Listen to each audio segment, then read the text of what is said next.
Baik, selamat pagi. Assalamualaikum warahmatullahi wabarakatuh. Di sini saya Muhammad Salman Al-Farisi dengan NIM 24057. Di sini saya akan menginterpretasikan terkait tugas korespondensi pada mata kuliah MK2. Di sini saya mengambil judul Analisis Asosiasi Jenis Kredit Rumah Tangga dengan jenis pekerjaan utama di Provinsi Bengkulu. Baik, untuk latar belakang di sini, kita ketahui ekonomi di Indonesia itu terus berkembang dari tahun ke tahun. Hal ini mendorong meningkatnya kebutuhan pembiayaan rumah tangga. Nah, di samping kebutuhan biaya rumah tangga ini pastinya membutuhkan dana atau biaya yang cukup tinggi. Sehingga kredit ini berperan sebagai pengganti ataupun pemberi dana tersebut. Kredit rumah tangga juga berperan penting dalam memenuhi kebutuhan dasar masyarakat, seperti perumahan, pendidikan, dan konsumsi. Nah, pada Provinsi Bengkulu, akses terhadap kredit ini dipengaruhi oleh pola jenis pekerjaan utama. Sehingga hal ini penting untuk dianalisis keterkaitannya. Alasan saya memilih jurnal ini dikarenakan pada jurnal ini memberikan penelitian yang menggunakan analisis log linear dua variabel dan juga diterapkan pada pengolahan data. Nah, di sini saya menggunakan SPSS untuk memvalidasi apakah benar dari analisis ini menghasilkan hasil yang sama dengan hasil SPSS. Nah, di sini tujuan saya juga melakukan perbandingan antara output jurnal ini dengan hasil analisis SPSS. Baik, penelitian pada jurnal ini menggunakan analisis log linear dua dimensi untuk melihat asosiasi antara jenis pekerjaan utama dengan jenis kredit apa yang digunakan.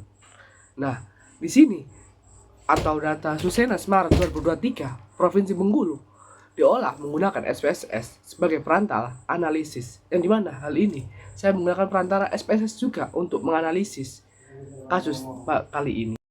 Baik, di sini adalah tabel data ukuran pada jurnal tersebut yang sudah saya olah sedemikian rupa hingga mudah untuk dipahami maupun mudah untuk dibaca bagi orang awam-awam. Yang dimana pada tabel kolom terdapat jumlah dari pekerjaan maupun jenis pekerjaan dan jenis kredit. Dan juga untuk pada bagian baris ada pekerjaan, jenis kredit, dan jumlah variabel atau respondennya. Baik, untuk selanjutnya yaitu terkait hasil dan pembahasan. Di sini saya menggunakan aplikasi SPSS untuk menghasilkan output. Apakah output saya dengan output pada jurnal ini sama? Sehingga kurang lebih seperti ada yang di tabel tersebut. Contohnya kita ambil pada jenis kredit, yaitu pada tabel kolom. Kita ketahui jenis kredit KUR itu pekerja utama atau jenis pekerjaan utama yang mengkredit jenis KUR ini adalah perusahaan buruh. Hal ini didukung oleh nilai sebesar 294. Baik, untuk selanjutnya yaitu pada tabel summary. Nah, pada tabel summary ini menghasilkan 3 dimension. Hal ini juga didukung oleh nilai sig-nya yaitu sebesar 0,00, yang dimana nilai sig ini jauh di bawah nilai 0,05 yang artinya signifikan. Hal ini juga didukung oleh nilai kumulatifnya yaitu sebesar 100%. Mengapa 100%? Karena pada dimensi 1 menghasilkan nilai kumulatif sebesar 68,9% dan dimensi kedua menghasilkan 95,6% dan juga pada dimensi 1 menghasilkan 68,9%, pada dimensi 2 menghasilkan 26,7% dan pada dimensi ketiga menghasilkan 4,4%, yang dimana total dari 3 dimensi ini menghasilkan nilai 100%. Kita kembali atau melanjutkan hasil pembahasan yaitu terkait overview raw point. Nah, kita lihat pada tabel of point to inertia of dimension, yang dimana pada dimensi pertama nilai tertinggi jatuh pada nilai kredit bank umum yaitu sebesar 0,6 sekian, dan yang kedua jatuh pada kredit lainnya yaitu sebesar 0,5 sekian. Lalu pada tabel overview kolom point of inersianya yaitu tertinggi pada buruh, karyawan dan pegawai, dan untuk dimensi kedua tertinggi pada pekerjaan bebas.